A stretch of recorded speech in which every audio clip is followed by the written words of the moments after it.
सरहदी जिला कुपवाड़ा में एक तरफ सर्दी की लहर कम हो गई, दूसरी तरफ बारिश के साथ साथ बर्फ गिरना भी शुरू हो गया। कुपवाड़ा के साथ साथ दूर दराज इलाके बत्सल में कल रात से बर्फ गिरना शुरू हो गया, जिसकी वजह से गाड़ियों का मदरफत बंद हो गया।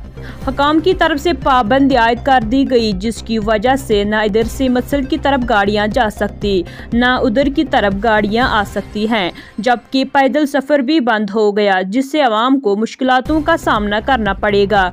आइए देखते हैं रेहाना के साथ कुपवाड़ा से भट्ट मुजफ्फर की एक खास रिपोर्ट।